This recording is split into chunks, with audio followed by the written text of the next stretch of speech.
Welcome everyone to today's Youth Wellbeing Week session. Today's session will focus on stress tolerance and will be hosted by Olympic swimmer Adam Whitehead. So Adam, over to you. Thanks a lot, Pippa. Yeah, hi everyone. Really pleased to be joining everyone today, and hope you really enjoyed yesterday's session with Claire Bennett, all based around well-being, which ties really nicely into the session that I've got planned today. So I'm going to share up my screen with you, and we'll take you through some slides that I prepared around stress tolerance. So for those people who are joining this session, you probably join the sessions for lots of different reasons, but I think we all experience stress in our lives, and what would be great off the back of this session if we just come up with some really practical ways to support our own levels of stress and manage our stress, so we really can live happy and healthy lives. So for me, the objectives of today's short session is around understanding stress. So what is stress? How does it impact on our day-to-day lives? But the most important thing is those, like I say, those takeaways. What can we do to manage stress effectively and put in positive coping strategies, and maybe replace some of the ones, some of the strategies that maybe aren't working for us currently. So I hope that sounds okay with everyone, and we'll work our way through. So just like you heard from Pippa, I guess the reason why I'm here, I'm with you, and I work with the Dame Kelly Holmes Trust is because of my previous career, which was in sport. So I swam for Great Britain for 10 years. I went to every major game in the world, so European Championships, Commonwealth Games, World Championships, and an Olympic Games. And I won about 7 international medals, and 2 of them were gold. One of them was the European champion when I was 18, and I was Commonwealth champion at the age of 22, and I swam the Olympics when I was 20. And I think when I was thinking about stress and I guess how I manage stress as an athlete, it's probably similar to how I manage my own stress now. I think for me, after retirement, you know, I definitely wanted to work with young people. I definitely wanted to understand myself more. And one of the things that I did was train to become a mental health first aid instructor. And what's great about that is that I get to sort of apply some of that learning to my own life, but also the people that I work with. I remember the first time I ever realised that I was quite susceptible to stress was when I was aged 11, and when I made the transition from junior school into secondary school. I was also training and competing, and I found that time really stressful. And one of the things that happened was my hair started to fall out. So I had small patches of hair on my head that was falling out, and that was due to stress. So we know that stress can affect very young people, and it can affect people right the way through their lives. And what we often find with young people is that they might not have the coping strategies in place. So for me, a big part of my own learning is about learning what works for me and what can work for others. So if we think about stress in a bit more detail, so the first thing to recognise with stress is that it's absolutely normal. Stress is one of those things can actually really protect us.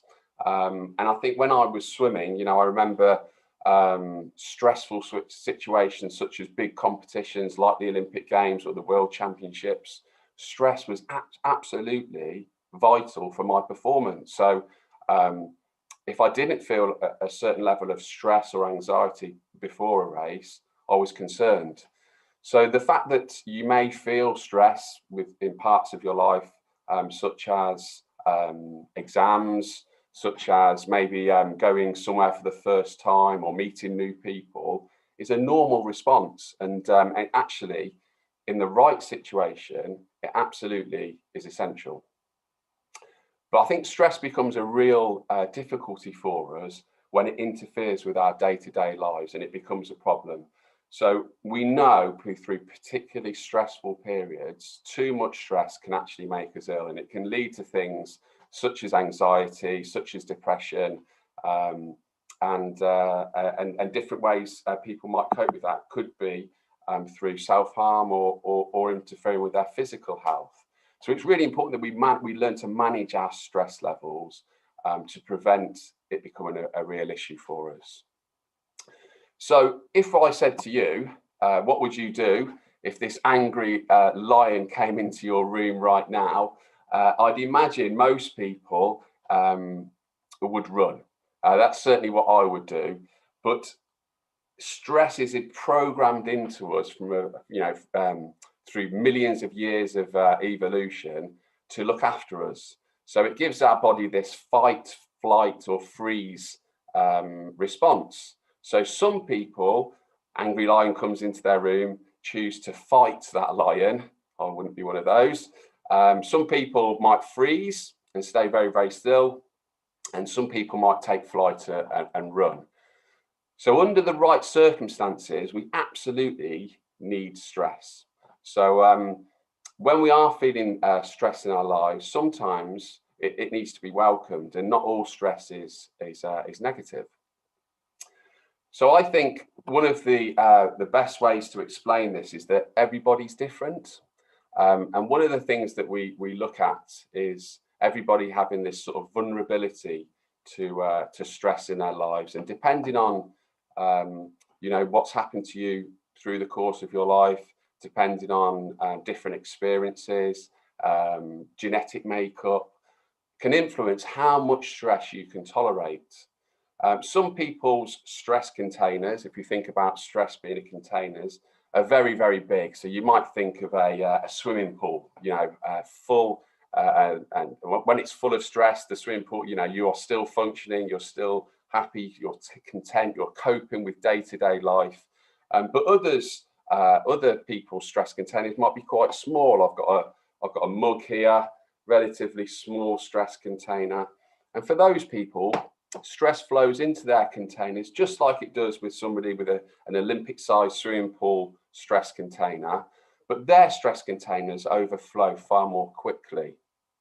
So if we think about, me as an adult now, what goes into my stress container, it might be similar to yours. So for me, my stress container gets filled with things like work. It gets filled with relationships, finances, my own health, even something really positive like the birth of a new child can go into your stress container. And at some point, our containers, like I said, can overflow.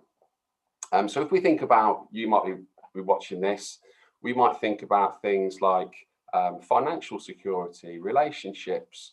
We've been through a particular difficult time this year with COVID. That would definitely have impacted on people's stress levels. But also, hopes for the future, social situations, all these things can influence our stress levels. And at some point, our stress containers overflow, and that normally results in someone snapping. So if you've ever been around anyone that you have snapped for any reason, and what I mean by snapped is they might have, someone might have said, for instance, at home for me, the dishwasher's not been emptied, okay, and the response, and I'm thinking actually this is not proportionate to the dishwasher not being empty, but what's actually happened to the person that I'm living with. There's lots of other stresses going on in their lives, and that's been their stress container just overflowing. So it's important that we learn to manage our own stress levels with coping strategies. And there's definitely unhelpful coping strategies that might block our tap and force water or stress out of the top of our containers. And there's more helpful coping strategies that will allow us to relieve some of that stress, let a little bit of water out of our containers, and allow us to work effectively, be happy, and live sort of fulfilled lives.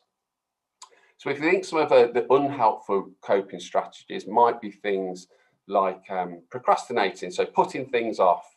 You've got a big list of things to do, and you put them off, and your stress gets more and more and more. Other unhelpful coping strategies, you might be isolating yourself, so not talking to other people, Or, you know, it might be that as you get older, you know, your unhelpful coping strategies might be to ignore pieces of work, or to even drink alcohol. You know, is a way of, some people think it's a coping strategy, but actually it's an unhelpful one. So what we're trying to do is recognize that there's some more helpful coping strategies out there. So for me, some of the great coping strategies that work for myself are things like exercise. And that doesn't have to be swimming up and down in the swimming pool now, or playing football. It can be going out for a walk, enjoying nature, being physically active.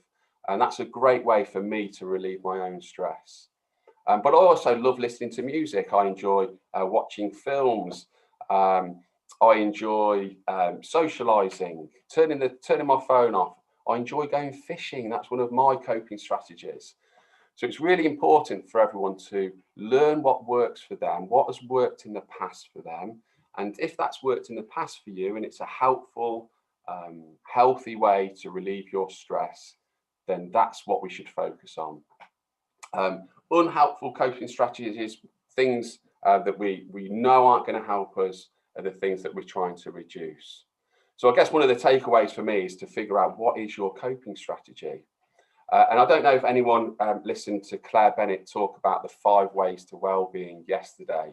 But if you didn't, I'm going to show you a very short slide on them now. And this might help you think about some of the ways you might want to develop your coping strategies moving forward. So for me, these are the 5 ways to well-being. And what they are is a set of areas that gives us a little bit of focus to work on, that would improve our well-being, but also that are a great way to relieve our stress. So the first one is all around connect. So can you connect with people? A great way to relieve our stress is to share that problem with somebody else, to talk about it, to vent. That often can lead to reducing our stress levels, but connecting with people is really important. So particularly when times are very stressful, having that time to connect with somebody that you trust, that you know is there to support you, can be really beneficial. When was the last time you picked up the telephone, phoned somebody that you'd not spoken to for a while, or that person that you know would offer you some great words of advice? Maybe the next time you're feeling particularly stressed, that might be something you could adopt.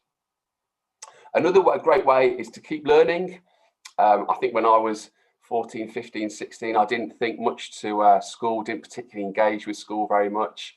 I am dyslexic, and I found learning pretty difficult.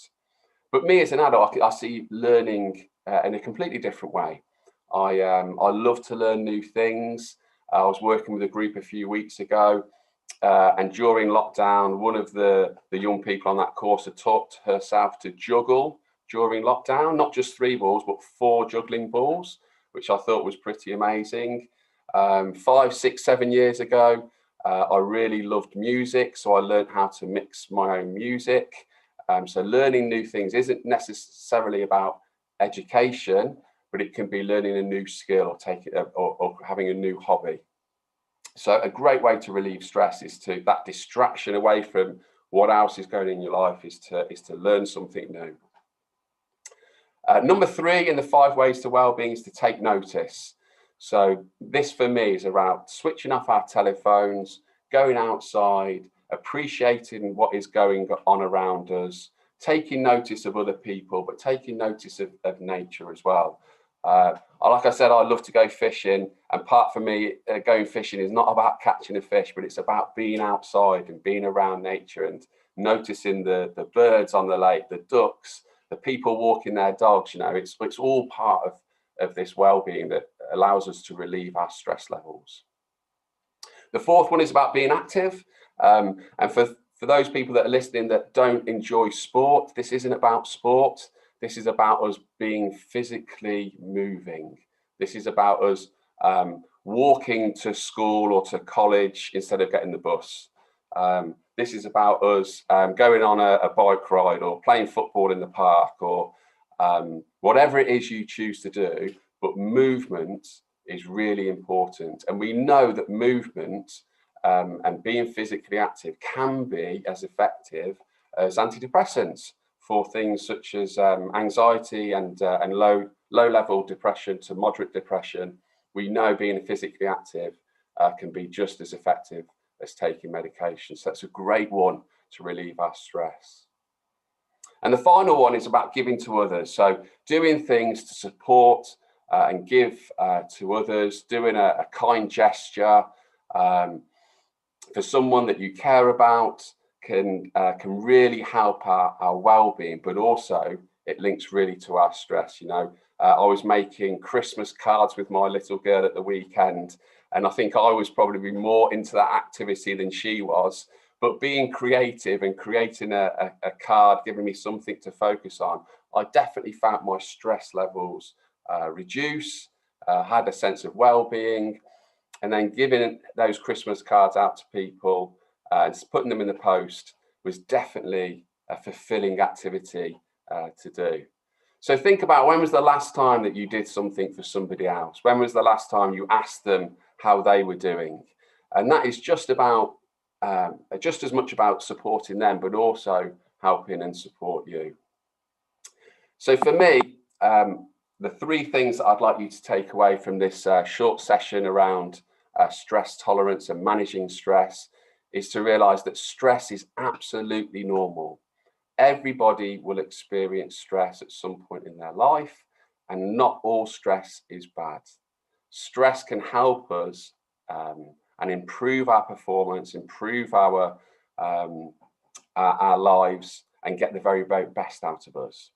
It becomes a problem when stress goes into a prolonged period and it has a negative impact on the way we think and how we feel. So for me, it's about creating positive coping strategies that help you relieve that stress when your stress container is completely full. And if we think about those 5 ways to well-being, or activities or hobbies or interests that we might have, sometimes in stressful periods we forget about those, and actually it's the time when we should be focusing on those the most. So if you do those things, you'll have this sense of fulfillment, your well-being will be increased, and your stress levels will be well managed, and you can grow your stress container with positive coping strategies from being something that's very small to something that's very big and can cope with everyday life. So that's my short session on stress tolerance. I hope you've enjoyed it, and feel free to put any comments into the section below. And I think Pippa's coming back on. You've got a couple of questions to ask me, is that right? Yes, Adam, we've had a couple of questions, mainly around stress tips, really. So the first one is, how would you how would you suggest coping with stresses at school? So homework, tests, really it seems to focus around workload. Yeah, great question. So for me, part of managing stress is about managing your time effectively. So if you can timetable when you're going to do everything. You know, when I was swimming, I was still in school, still in education. I was up at 4:30 in the morning. I was training from 5:30 to 7:30, then going to school, doing a full day at school, finishing school, going back to the swimming pool, doing homework. And quite often I hear young people say, I haven't got time for all these things. I think if they're important to you, you make time. Now, we know with heavy workload, stress can be increased. So although we want to make time for everything, it's really important to make downtime as well, and to make time for those strategies that you know that are going to help you. So not only timetabling in when you're going to do your work or when you've got to revise or study, but also when you're going to fit in those hobbies or the ways that you're going to relax and manage your stress. That is how to get through those really difficult periods. Thanks, Adam. And the other question we've had is around the winter months around Christmas. Do you have any tips to handle stressful times over Christmas when maybe you can see some family, but there's also family that you're not able to see?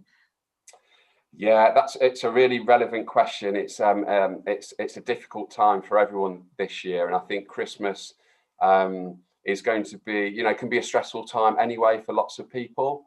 I think focusing in, trying to focus on what you can control rather than focusing on what you can't. And sometimes those things that go into our stress containers, are outside of our control. So under the government restrictions that we're going to have this year, lots of things are going to be outside of our control. But what can we control? If it is possible to see family, close family and friends, then do so. Do it in a really safe way and celebrate that and look forward to that. But for times when you might not be able to do that, it's trying to think about alternatives. So what can I do? Can I come onto a Zoom call? Can I FaceTime my auntie that I'm not going to see? How can I fulfill some of those things that might be missing? Might be a way to get through Christmas. Thanks, Adam. Yeah, I think that's really important. Thank you so much for today's session. Hopefully everyone has got something that they can take away with them today. We will be back tomorrow again at 12:30 with a session focusing around confidence and self-belief, which will be hosted by Paralympic footballer Jack Rutter. So we hope to see you all then, and have a lovely week. Fantastic. Thanks, Pippa. Adam.